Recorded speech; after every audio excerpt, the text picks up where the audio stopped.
Those are things we don't want in the United States. And one other thing. There's people with predatory behavior in every... Excuse me, but you'll get mad at me, but if I could say this, it's not baked into their religion.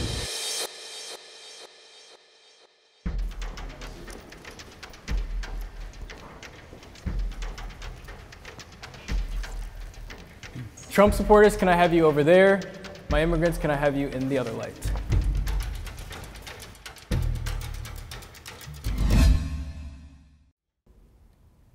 Sometimes I feel anxious about how the other side views me.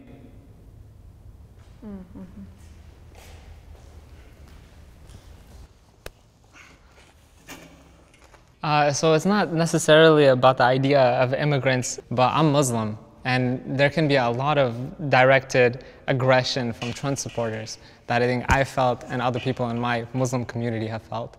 And that's why I'm here sitting with you guys. I own a clothing line, Magapreneur. This is my clothing line. I'm a political strategist and a political activist. And when I leave my house, I am in fear for my life because every day I get death threats. So I think we both should be able to freely express ourselves. I love everybody. I'm here for everybody. I'll fight for your right for freedom, but I expect for you to fight for mine too, because that's why we're in America. My name is Shastina. So I absolutely love immigration, but I believe that we need to secure our border. And it's the same thing of I wouldn't just let anyone in my car or in my house. All right, disagreeers, come on in. I used to get anxious about how I'm perceived, not just by some quote-unquote other side, because my identity is very apparent. In standing in my truth, I think it allows other folks to stand in theirs and to invite people to also learn more about me rather than be worried about how I'm perceived. I think my group gets represented unfairly in the media.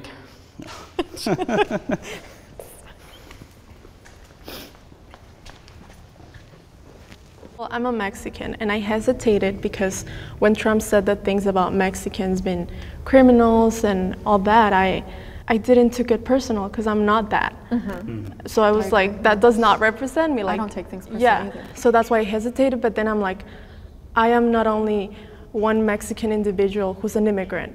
I'm part of all the immigrants, no matter what country you're from. Well, we can say the same thing for Trump supporters, right? Yeah, I mean, now we have to, maybe I wasn't called racist, but you were called racist. Well, guess what? We're both Trump supporters, so now we have to band together. Could I ask both of you a question? And I'd like an honest reaction to this. In my mind, it's languaging. I'm a writer. And I think if we made a distinction between jihadists and Muslims, that would solve a big problem.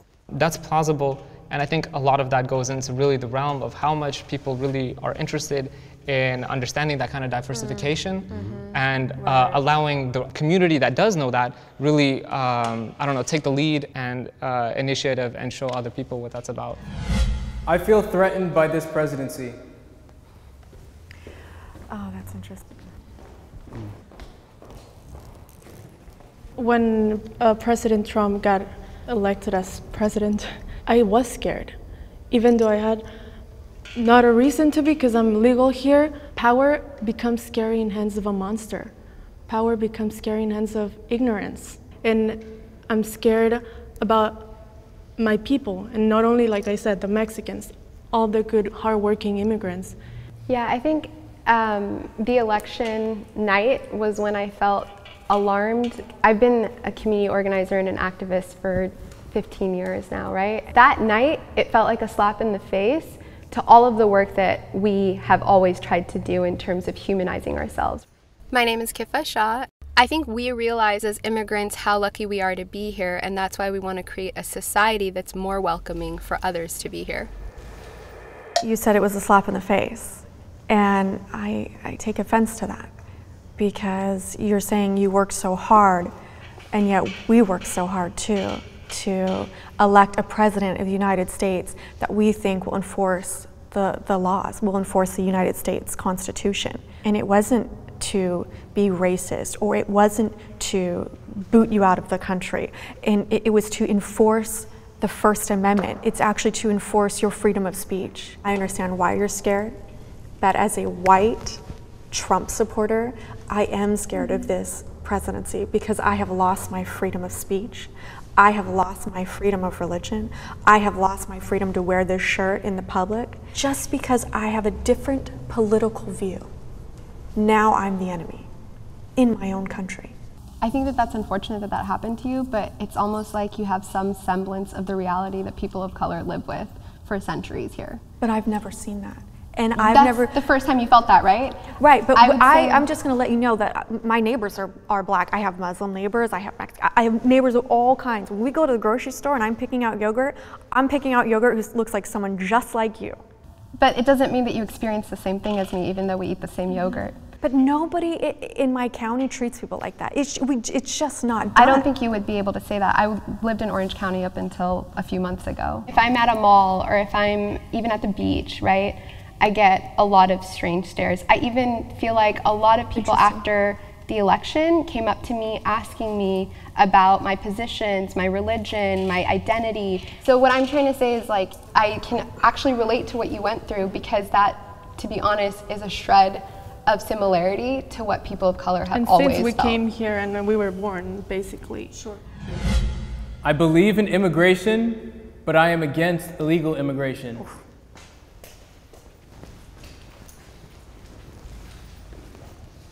My whole thing is assimilation, right? So like making sure that the cultures match. If, you know, someone in the Middle East who's gay will be killed, right? That's a thing, and it's horrible. If someone with that culture somehow makes it through vetting and comes here and then sees a gay couple, you know, kissing or whatever, they're gonna freak out, or they're gonna react very differently in a way that, you know, we're trying to move past and we're not trying to be held back by. So I believe assimilation is probably one of the most important factors of why we need legal and not illegal immigration. My thing is about money. An awful lot of people who came here legally don't want illegal people being able to come or get free college. It costs $118 billion in welfare benefits. That's a huge, why do I have to pay so that Walmart has cheap workers? My name's Ken Unger. I don't have anything against immigrants. It's a political problem. It's not an immigrant problem. I was an illegal immigrant at one point in my life. I am not anymore. But ultimately, we left a country of war, a country where extremism and terrorism was a reality. And this is something that was on the daily, oppression towards women. But if we don't have legal immigration, then we'll have that here. We want you to come and be safe, but don't you want that for everyone else? It doesn't matter where you're coming from. I think it might be a misconstrued or a misconception to think that the illegal immigrants might bring up the crime rates. And when we're talking about what happens after immigrants or refugees or illegals and anything come into the state and how can we help them from here, I think that is the real essential question. We have a humanitarian duty to help one another out, regardless of if we're Afghan, if we're Israeli, if we're American. We're all humans, ultimately. That's so fantastic, but what about our vets? What about our children that are starving? What about our foster homes that are full? What about them? We're not helping them. We're taking in all these refugees. If we can't fix our citizens, how can we fix others? It's just kind of like, if I can't love myself, I can't love another person. It should be easier to immigrate into America.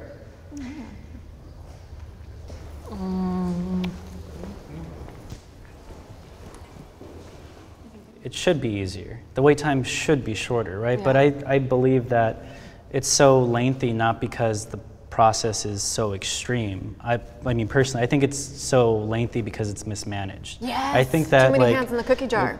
Well, that too, but I think it's just like there's a way and a process that should be put in place so it's not 15 years. Let's say that they fully cooperate, right? Let's say they have everything, they have all their documents, and they're ready. Yeah, I think it should be a lot shorter. So you're saying make it less bureaucratic? Yeah, basically. Okay.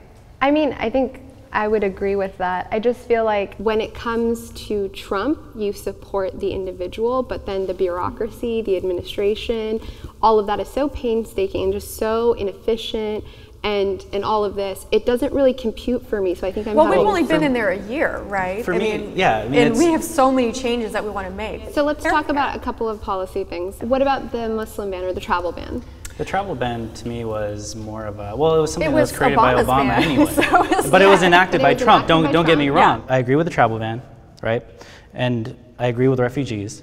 But that's two separate things to me. So what I'm trying to say is that none of these policies that are happening are not to do with one another. They're all intertwined. When we say we support the travel ban, but we also support refugees, but we also want to like help them get vaccinations, and we also want to do this, and we also want to well, don't forget we're funding the same bombs that are causing the Yemenis to have to become refugees. But there has to be a reason, right? So that we're bombing Yemen. It's all connected, right? So like, why are we bombing Yemen? Personally, I haven't looked into Yemen. I guess I'm missing your point. Refugees you support. Yes. Travel ban, Muslim ban you support. It's not a Muslim ban. It's not a Muslim ban. Yes. I support a travel ban so we can assess who's coming in. I just think it's important to contextualize. Like you're saying, nothing happens in a vacuum, right? And I think that if we start to actually connect the dots like I'm encouraging us to do, then it'll become a lot more understandable. I mean, I don't believe in bombing anyone. I would like to answer your question about why we're bombing Yemen. We're not bombing Yemen, we're bombing radical jihadists in Yemen who are killing people.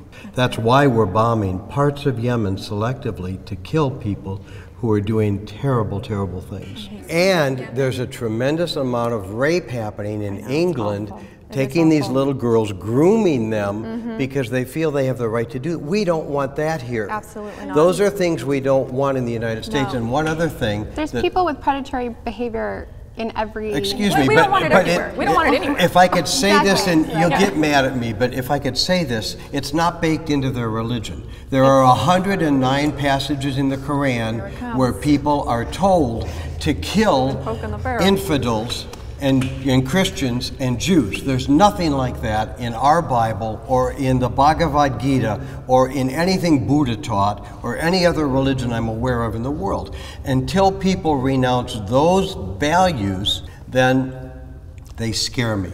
I don't think, so I haven't renounced any part of my religion in front of you, so I hope that you don't feel threatened by me.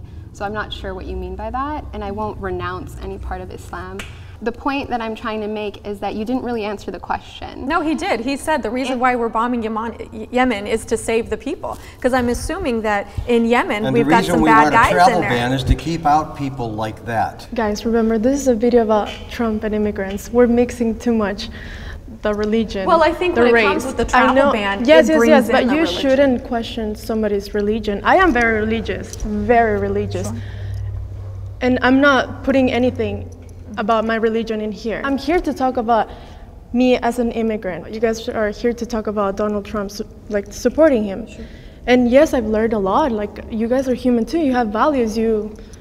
Who would have thought, you know, that we would have found a common ground and we wouldn't like hit each other right here, you know, because after the media portraying you guys as bad or us as terrorists, whatever. You're right. I think the media is portraying us all in a different light. Yes. I think that we're portraying ourselves in a very different light too. I mean, I feel very attacked just now for my religion when I did come here to talk about myself as an immigrant. Yes, but that's what I'm saying. But you kept talking about the travel ban, it's a Muslim ban, that has to do with immigration. And it's not a Muslim ban. But what I'm trying to just say is that no one should have to explain Muslim, Christian, Jewish, none of the above, what they are to you. But Muslims continuously have to defend not only their religion, but their humanity. What I love about this country is the diversity.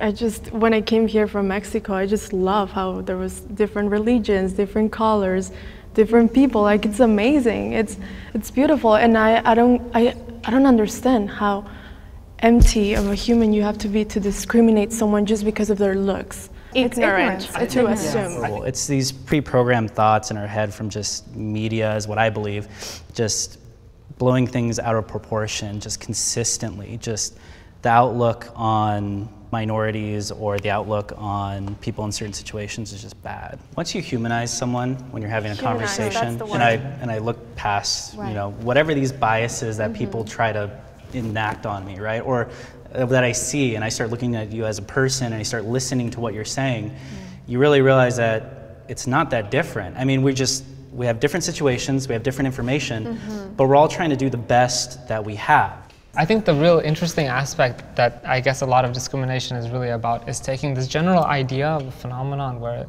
you can associate, in my case at least, like Muslims, terrorists, equal each other, and take individuals and group them so easily with that sort of discrimination. Sure. And I think that's something that we have to work towards in terms of separating ourselves from doing that.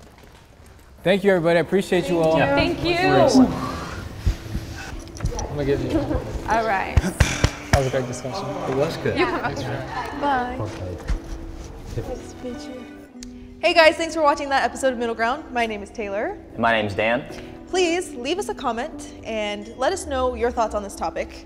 We'd love to hear some discussion going on in the comments. Keep it friendly, keep it cool. We love for you guys to get involved in any way possible, so please subscribe, watch more videos, leave comments. We live for that, and see you later.